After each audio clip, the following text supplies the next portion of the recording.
If the one thing stopping you from investing is not understanding it, we need to change that. But first, my name is Mia. I love to talk all things personal finance and investing. I didn't grow up with a ton of financial literacy, but I'm now 24 with a six-figure net worth. So firstly, what is investing? When you invest in stocks, you're basically buying small pieces of that company. You are becoming a shareholder. If the value of that company's share price goes up, your investments go up with it. Same with if they go down. The whole point with investing is you want to buy an asset or a stock at a certain price, and eventually over time it will go up in value, and then you'll be able to sell it for a profit. This is what we call capital gains. But what's the second way to make money? Some companies will pay you a dividend, which is a small payment to shareholders for owning that share. This is paid to you in cash. Okay, so now we've established how to actually make money in the stock market. Let's talk about the second thing that people are most concerned with, which is the risk of losing money. Stocks go up and down, and that's what we call market volatility. Something like a growth stock like Nvidia will obviously be a lot more volatile than, say, Coca-Cola, which is a long-standing dividend stock. It's not like one or the other is better, they just have different purposes. So those are examples of individual companies, which is what most beginner investors think of. But there's a way to diversify your investments to reduce risk, and that's by investing in a global ETF. A global index fund or a global ETF is essentially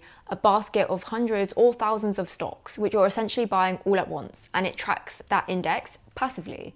So you don't have to do anything. You don't have to research the companies, you don't have to work out which one's going to do better than the other. And it has historical data. So over the last 100 years, the total stock market has returned 10% on average, but it's also much less risky than picking individual companies. That's not the only way to reduce risk in the stock market. You can also think long term. There's this graph that I love that shows that if you invest for more than 15 years, your chances of losing money reduce to 0.1%. Now, nothing's guaranteed, but based on probability, it's highly unlikely that after that amount of time, you would lose money. After watching this, if you feel more confident about investing in the stock market, then definitely hit follow so you don't miss out on more content from me.